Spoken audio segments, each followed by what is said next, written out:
오늘도 이렇게 예배 자리에 오신 여러분들을 축복하고 또 환영합니다. 오늘 예배 드리는 이 예배를 통해서 정말 한 주간 여러분이 살아가실 세상에서 힘을 얻으시고 또 영적으로도 늘 충만한 가운데 환경을 이겨내는 그런 분명한 은혜와 축복이 오늘 여러분에게 있기를 주님의 이름으로 축복합니다. 오늘 그래서 설교 제목은 기뻐하고 기뻐하라는 제목입니다. 오늘 여러분 설교 본문 말씀이 빌립보서인데요. 이 빌립보서는 사도 바울이 유럽의 첫 번째 성이 빌립보입니다. 이 빌립보 성 안에 복음을 전해서 세워진 교회, 그 교회에 보낸 편지 이야기가 바로 오늘 빌립보서입니다. 빌립보 교회는 사도 바울이 첫 번째, 두 번째, 세 번째 전도여행을 하게 되는데 두 번째 전도여행과 세 번째 전도여행을 했을 때 세웠고 그리고 또 든든히 세워진 교회다 이렇게 볼 수가 있습니다. 빌립보서를 보면 이 교회가 어떻게 세워졌는지를 알 수가 없습니다. 그러나 사도행전 16장 말씀을 보면 빌립보 교회가 어떤 과정을 통해서 교회로 세워졌는지 그 사실을 우리에게 잘 가르쳐주고 있습니다. 그래서 우리가 사도행전 16장 14절 15절 그리고 16장 33절 34절 말씀을 제가 한번 읽어드리도록 하겠습니다. 14절입니다. 두아디라시에 있는 자색 옷감 장사로서 하나님을 섬기는 루디아라 하는 한 여자가 말을 듣고 있을 때 주께서 그 마음을 열어 바울의 말을 따르게 하신지라. 그와 그 집이 다 세례를 받고 우리에게 청하여 이르되 만일 나를 주 믿는 자로 알거든 내 집에 들어와 유하라 하고 강권하여 머물게 하니라.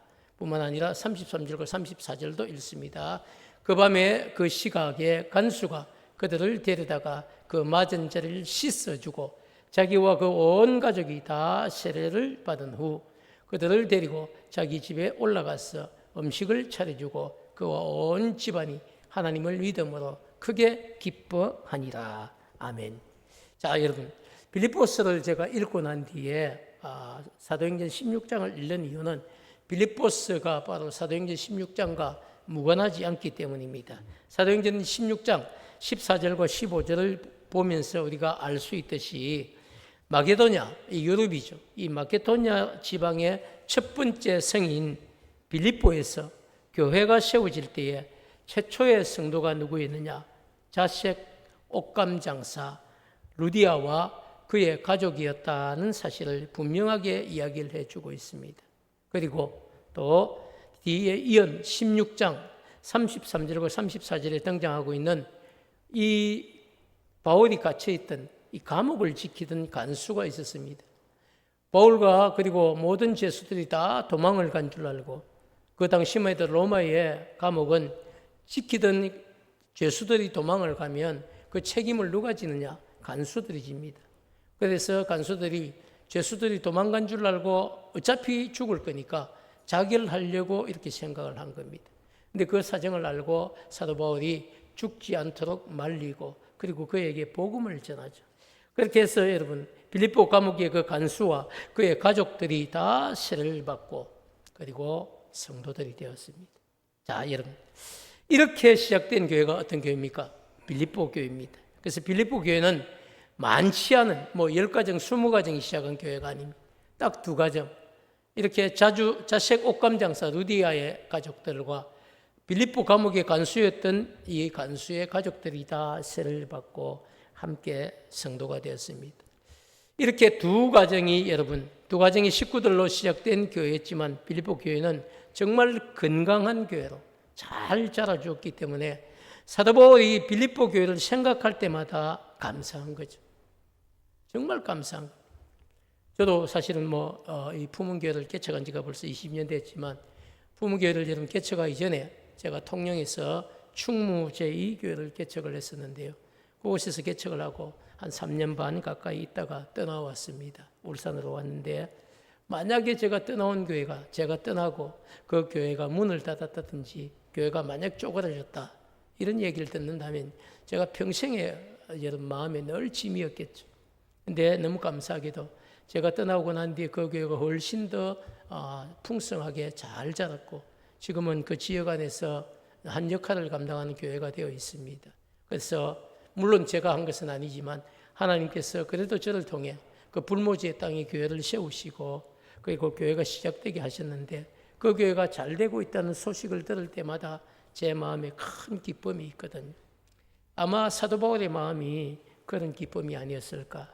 빌립보 교회를 생각할 때마다 자신이 가서 복음을 전해서 그래서 그 복음을 받은 자색 옥감 장수 르디아와 그리고 자신을 감옥에 가두고 지켰던 그래서 자결하려고 했던 그 간수에게 복음을 전했는데 놀랍게도 그들이 하나님이 예비하신 믿음의 사람들이었다는 거죠. 그래서 그들로 말미암아 빌립보 교회는 정말 너무 감사하게도 좋은 교회로 세워지고 그것뿐만 아니죠. 그래서 빌립보 교회를 생각할 때마다 바울의 마음에는요 늘 기쁨이 있는 겁니다. 늘 기쁨이 있어요. 빌립보 교회 너무 고마워, 감사해. 어떻게 하나님의 역사는 너무 놀라워. 이런 생각들이 늘 그의 가슴 속에 있는 겁니다. 그런데 여러분, 사도 바울만 그런 것이 아니고 이심전심이라고 빌립보 교회도 늘 사도 바울을 생각하는 겁니다. 우리에게 복음을 전해서 처음 교회를 세웠던 사역자가 바로 사도 바울인데, 그래서 떠나지 않아도 되는데 복음을 전하기 위해서 떠난 사도 바울을 생각하는 거죠. 그리고 사도 바울이 선교한다는 소식을 듣고 사도 바울의 선교 사역을 돕기 위해서 자신들이 정말 힘든데 어려운데 궁핍한 가운데서도 일정 금액의 선교 헌금을 모아서 에바브로 디도라고 하는 이 사람 편으로 보내서 감옥에 지금 복음 전하다가 감옥에 갇혀 있는 사도 바울의 옥바라지를 하도록 시켰다는 겁니다. 너무 귀하죠. 바울은 늘 빌립보 교회를 위해서 기도하고 중보기도 하고 또 빌립보 교회는 바울이 지금 복음 전하다가 갇혀 있는 감옥 안에 있는 바울을 옥바라지하고 이런 관계가 여러분 빌립보 교회와 사도 바울의 관계였다는 사실입니다. 제 이야기가 아니고요.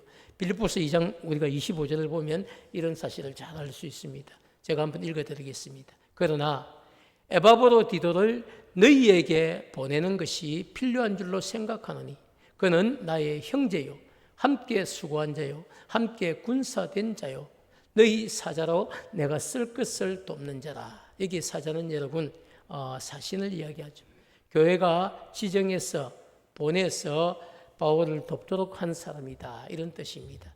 결국은 에바브로 디도는요 빌립보 교회가 준 선교 헌금을 들고 와서 감옥으로 갇혀 있는 지금 사도 바울 곁에서 감옥에 같이 들어가지 못하지만 감옥 안에 양식을 넣어주기도 하고 필요한 것을 제공해주고 심지어 또 시키는 심부름도 하고 이렇게 함께 복음을 위해서 형제되고 군사된 자가 바로 에바브로 디도였는데 이 에바브로 디도를 어디에서 보내줬느냐 바로 빌립보 교회가 파송을 해준 옥바라지였다는 사실을 이야기해 주고 있습니다. 자, 사랑하는 여러분, 빌립보서는 그저 전체적으로 4장으로 되어 있는데요. 사도 바울이 복음을 전하다가 다른 죄를 지은 게 아닙니다.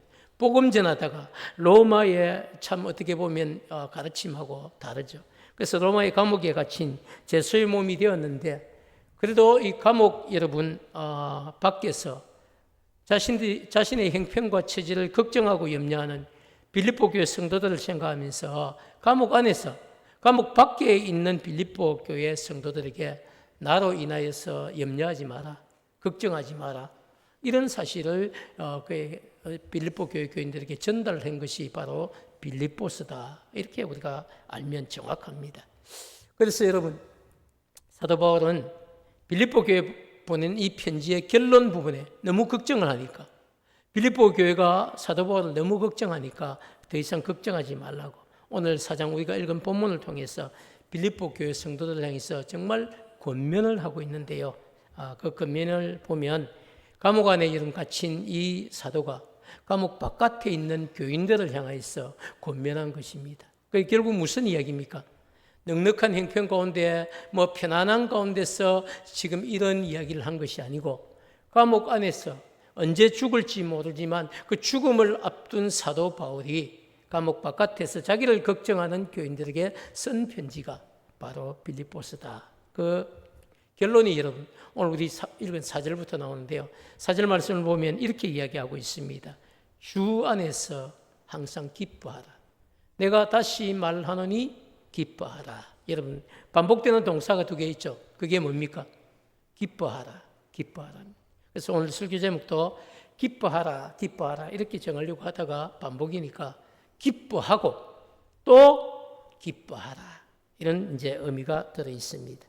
사도 바울이 강조한 것은요, 빌립보 교회를 향하여서 기뻐하고 기뻐하라는 것입니다. 여러분, 기뻐하고 기뻐하라는 것은 어떤 삶을 살라는 것일까요? 그래서 저는 여러분 성경을 연구할 때도 그렇고 말씀을 준비할 때도 그렇고 여러분도 말씀을 받으실 때에 내 생각대로 받으면 안 됩니다. 기뻐하고 기뻐야 되겠네. 그거는 우리의 생각이죠. 그래서 조금 더 필요한 것이 그래서 설교자가 필요하고요. 설교자를 통해서 정확한 의미 전달이 필요한데 이 기뻐하라고 하는 단어가 원문의 헬라어를 보면요.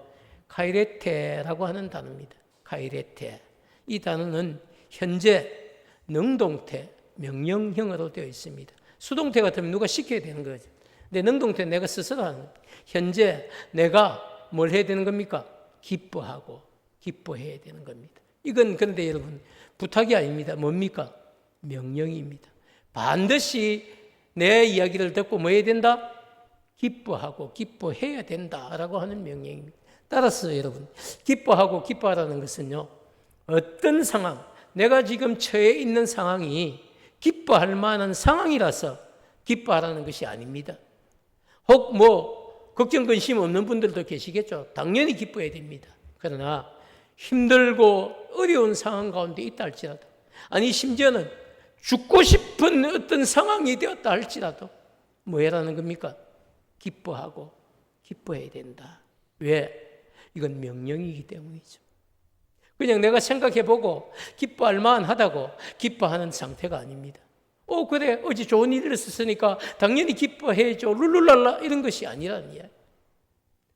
정말 어제 병원을 갔는데 갑자기 암 선고를 받았다 할지라도 뭐 해야 됩니까? 기뻐하고 기뻐하라. 사업이 부도가 나도 뭘 해야 됩니까? 기뻐하고 기뻐하라는 것입니다. 내일 당장 무슨 급한 연락이 와도, 그래서 내 힘으로 도무지 감당할 수 없는 위기가 다가와도, 어려움이 다가와도 뭘 해라는 이야기입니까? 기뻐하고 기뻐해야 된다. 바로 그게 여러분 사도 바울이 오늘 빌립보 교회를 향해 요구한 것이고, 또 말씀을 통해서 오고 오는 세대에 하나님의 사람들에게 요구한 것이 바로 그런 삶이라는 사실입니다. 자, 사랑하는 여러분, 실제로 여러분 사도 바울은 말만 그렇게 한 것이 아니고요, 자신이 지금 어디에 있습니까? 로마의 감옥에 갇혀 있어요. 사실 사도 바울이 내일 죽을지 모레 죽을지 아무도 모릅니다. 그리고 혹 감옥 안에서 풀려날지도 몰라요. 아무것도 결정된 것이 없는 이런 상황 가운데서 바울은 감옥 안에서, 감옥 바깥에 도리어 더 편하게 있는 그들을 향해서 어떻게 얘기합니까? 항상 기뻐하고 기뻐하라, 이렇게 명령하고 있습니다.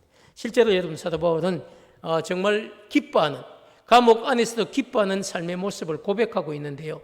앞에 본문인 2장 17절로 돌아가서 제가 한번 말씀을 읽어드리겠습니다. 만일 너희 믿음의 재물과 섬김 위에 내가 나를 전제로 드릴지라도 나는 기뻐하고 너희 무리와 함께 기뻐하리니. 여러분 이게 무슨 얘기일까요?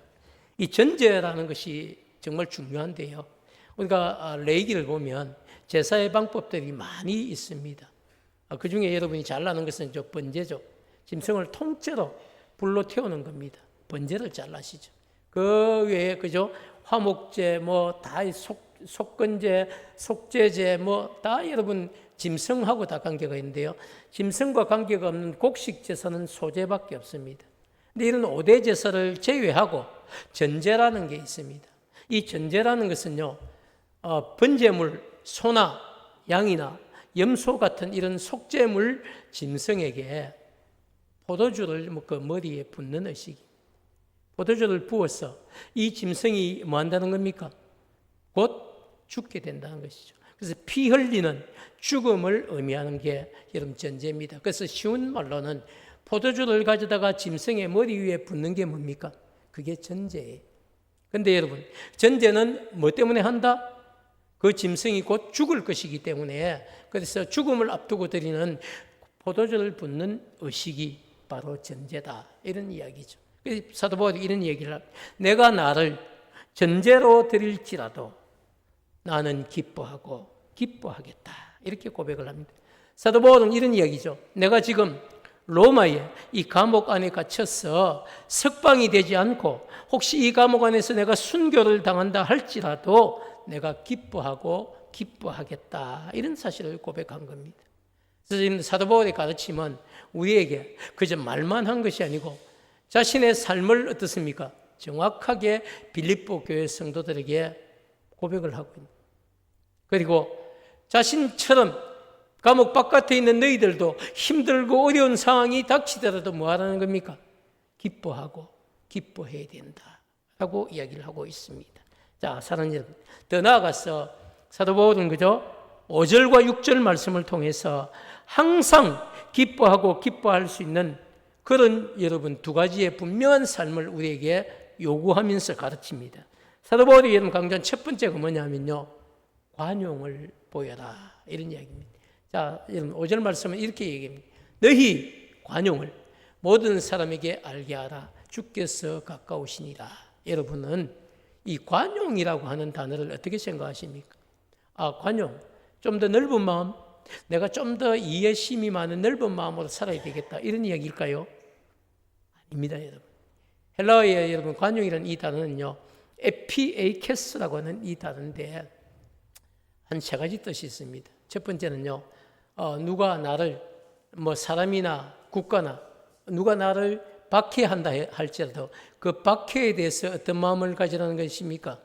온유한 마음을 가지. 두 번째는요, 누가 자신에게 손해를 끼친다고 할지라도 그 손해에 대해서 뭐 할 수 있는 마음? 용서할 수 있는 마음. 세 번째는 뭡니까? 내 안에서 어떤 여러 가지 많은 여러분 감정들이 일어나겠죠.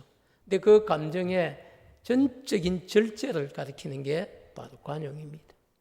우리가 여러분 구구사진에서 대부분 알 수 있는 관용인 그저 넓은 마음이죠. 그 어떤 일이 일어나도 좀 넉넉하게 생각하고 품어주어라, 이런 게 어떻게 보면 우리가 생각하는 관용일 수 있는데요, 헬라어 본문은 그것보다 좀 더 깊은 뜻을 가지고 있습니다. 누가 나를 박해해도, 박해는 조금 손해를 입히는 정도가 아닙니다. 누가 나를 그저 심지어 칼로 찔러 죽인다, 창으로 찔러 죽인다 해도 그 일에 대해서 어떤 마음이 있어야 됩니까? 온유한 마음이 있어요.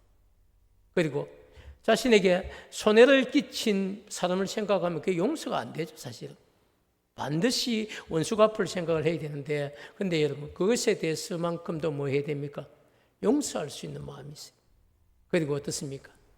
이런 내 감정, 그것을 여러분 내 감정대로 사는 것이 아니라 전적으로 절제할 줄 아는 마음, 바로 이런 것들이 여러분 관용이다. 그런데 여러분 바울은 어떻게 합니까? 빌립보 교회 성도들, 아니 예수 안에 있는 여러분들 다 세상 사람들이 바라볼 때, 아니면 옆에 있는 같은 성도가 바라볼 때도 뭘 보이라는 겁니까? 너희 관용을 보이라는 겁니다. 너희 관용을 보이라는 겁니다. 사랑하는 여러분, 저는 정말 사도 바울이 오늘 우리에게 요구한 이런 것들이 정말 사실은 어려운 거예요. 어렵지만 그래도 여러분 우리 안에서 환경을 이겨낼 수 있는 이런 관용이 여러분에게 자리 잡기를 축복합니다. 사랑하는 여러분, 뿐만 아니라 두 번째 여러분 사도 바울이 강조한 것이 있습니다. 그게 뭐냐면요, 아무것도 염려하지 말라는 겁니다. 6절 말씀은 그렇게 이야기하죠. 아무것도 염려하지 말고, 이렇게 시작을 하고 있습니다. 그래서 사도 바울은 우리에게 많은 것을 너희 관용을 보여줘라, 그리고 아무것도 염려하지 말아라, 이런 얘기를 합니다. 이 염려라고 하는 단어를 여러분 보면요, 헬라어로 이게 메님나라고 하는 이런 단어인데요, 이런 것은 어떤 의미냐면 하나님이 반드시 우리를 보호하시죠. 근데 하나님의 보호하심, 하나님이 인도하심에 대한 뭡니까? 의심이 염려예요. 우리는 생각할 때 그죠? 당연히 하나님이 우리를 보호하시고 인도해 가신다고 믿고 있습니다. 근데 어느 날 갑자기 순간에 하나님이 진짜 나를 보호하시는가? 하나님이 내 삶을 인도하시는가? 그러면 어떻게 내 삶이 이렇게 될 수가 있어? 그러면서 여러분 뭐가 찾아옵니까? 하나님에 대한 의심이 찾아오는 거예요. 심지어 하나님이 행하실 일이, 우리를 향한 하나님의 계획하심이 분명히 있거든요. 그럼에도 불구하고 하나님의 어떤 계획하심에 대한 행할 일에 대한 신뢰를 여러분 잃게 되는 겁니다. 그래서 기쁨과는 상반되는 감정이 뭡니까? 그게 염려예요. 그 기쁨의 반대말 이렇게 하면요, 헬라어 원문으로 보면 바로 여러분 염려입니다. 슬픔이 아니고 염려예요. 자, 사랑하는 여러분, 한번 생각해 보시죠. 더 나아가서 여러분, 염려는 성도가 하나님을 온전히 여러분 바라보지 않고 세상으로 눈을 돌릴 때에 일어나는 자연스러운 영적 현상이 뭡니까? 그게 염려입니다. 여러분 한번 생각해 보시죠. 무슨 일이 생겼어요.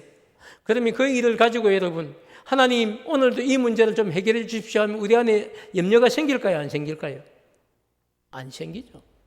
여러분, 그 문제를 가지고 기도하기 시작하는데 왜 염려가 생기겠어요? 그런데 기도하지 않고 그 일을 먼저 생각하는 겁니다.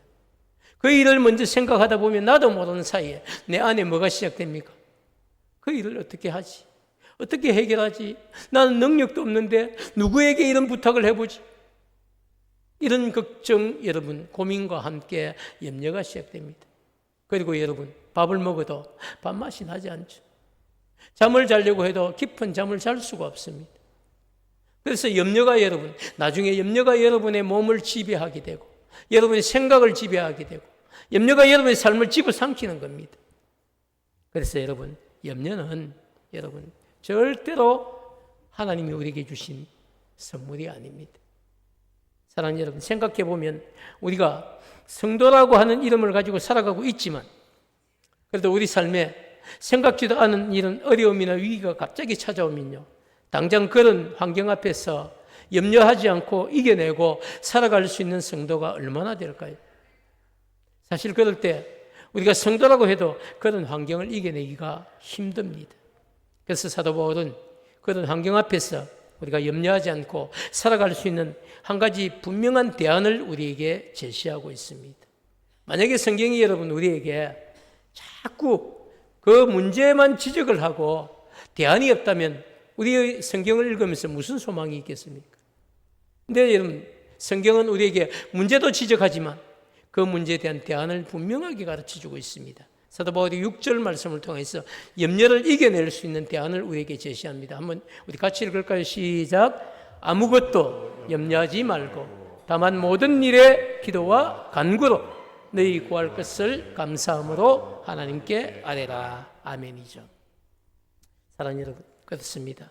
사도 바울이 우리에게 알려주는 힘든 환경을 이겨낼 수 있는 대안은요, 염려하지 않는 겁니다. 근데 염려가 없어지지 않죠.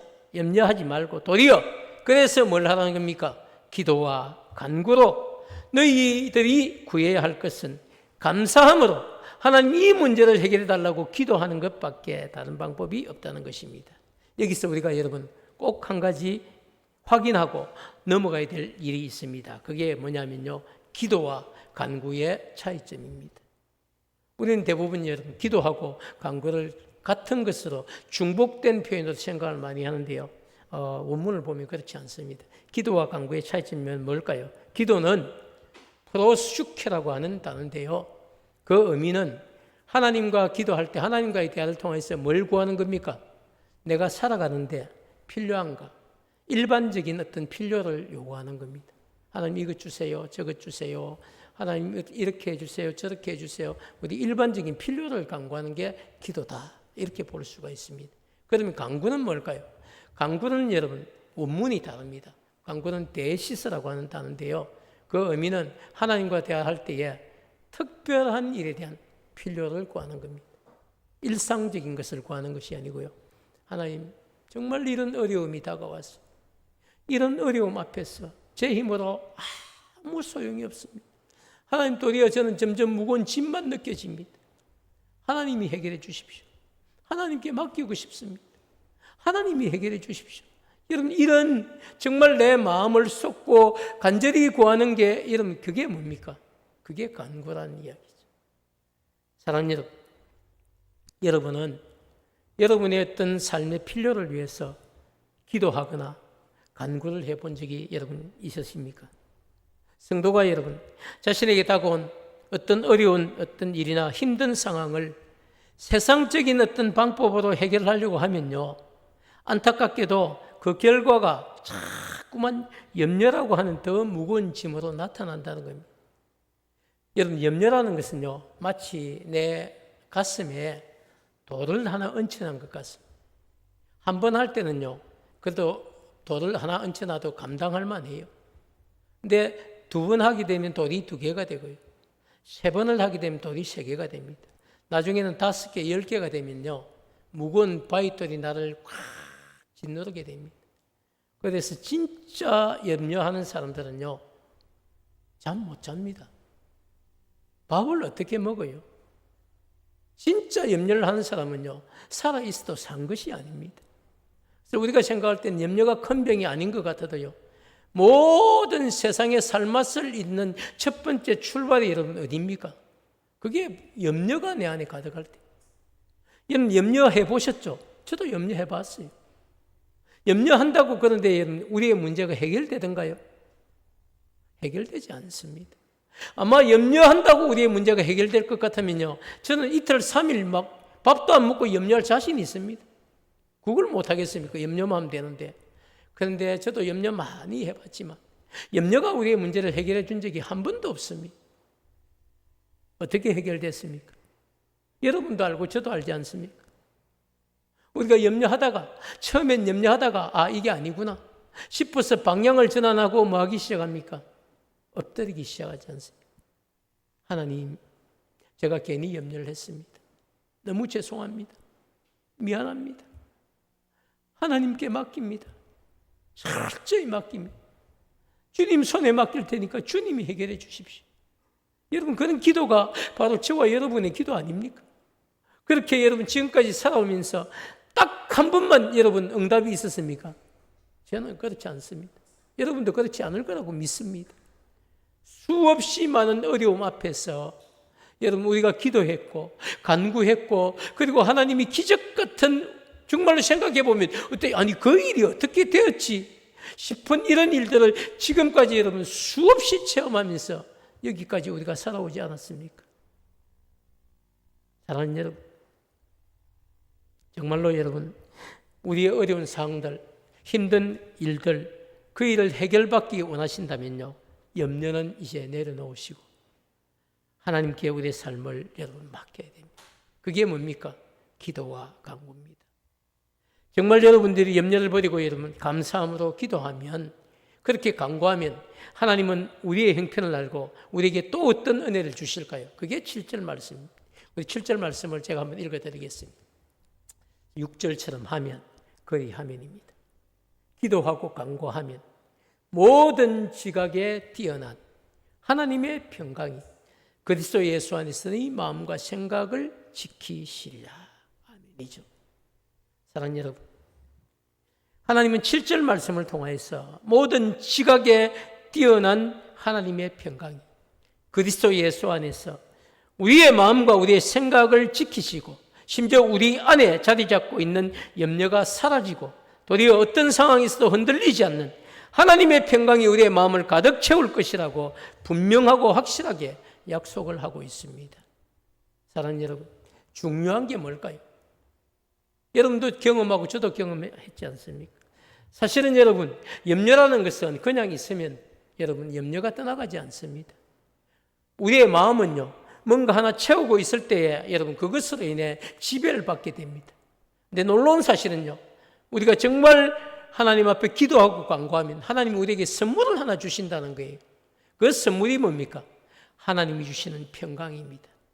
평강.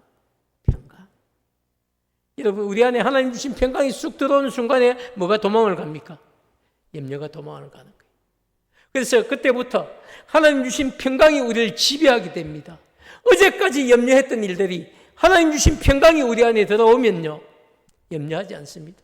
하나님이 해결해 주시겠지. 하나님이 알아서 하시겠지. 때가 되면 하나님이 책임져 주시겠지. 이런 여러분 믿음의 배짱이 어느 순간에 우리 안에 자리를 잡게 된다는 겁니다. 그래서 어제까지 염려하던 내 모습이 사라지고 오늘 하나님이 주신 약속과 그 평강이 나를 지배하게 될 때에 여러분 우리는 믿음의 사람으로 다시 세워지고 걱정, 근심, 염려가 우리 안에서 사라지고 하나님 주신 평강이 우리를 지배하면서 나도 모르게 찬송이 터져나오는 그런 복된 삶을, 승리자의 삶을 살게 된다는 사실이죠. 사랑하는 여러분, 염려는 정체가 무엇일까요? 염려는 여러분, 사단이 우리의 마음의 밭에 뿌려놓은 악한 씨앗 같은 겁니다. 그래서 염려는 여러분, 결코 우리를 염려 많이 한다고 우리를 행복하게 해주지도 않고요, 우리의 문제를 근본적으로 해결해 주지 않습니다. 염려는 우리의 마음을 점점 더 무겁게 합니다. 우리의 삶을 피폐하게 합니다. 우리의 삶을 낙심하게 만들고 절망하게 만들고 살기 힘들어서 죽고 싶다는 고백을 하도록 만드는 게 뭡니까? 그게 염려의 정체. 왜? 사단이 우리 마음밭에 뿌려놓은 악한 씨앗이기 때문에 그렇습니다. 근데 여러분, 그래서 걱정, 근심, 여러분 염려 우리 마음에서 사라지게 하려면 우리의 노력 가지고는 안 됩니다. 염려야 물러가라! 아무리 여러분 수없이 외쳐도 안 됩니다. 뭐가 들어와야 됩니까? 하나님이 주시는 평강이 우리 안에 자리 잡아야 됩니다. 하나님 주신 평강이 우리 안에 들어오면요, 어느 순간에 어제까지 염려가 사라지고 오늘부터 기쁨과 감사로 찬양하고 있고 기도하고 있는 내 모습을 보게 되는 겁니다. 사랑하는 여러분, 하나님의 평강이 우리의 마음과 생각을 지키시도록 하는 방법 외에 염려를 쫓아낼 수 있는 방법은 없습니다. 성경은 우리에게 약속합니다. 오직 기도와 간구로 너희 구할 것을 감사함으로 아뢰라. 그리하면 모든 지각에 뛰어난 하나님의 평강이 너희의 마음과 생각을 지키시리라, 지배하게 된다는 것입니다. 사랑하는 여러분, 걱정, 근심, 염려 이런 악한 감정들 다 여러분 떨쳐버리고 예수 안에 온전히 기뻐하고 감사할 수 있는 우리 부모님 가족들 되시기를 주님의 이름으로 축복합니다.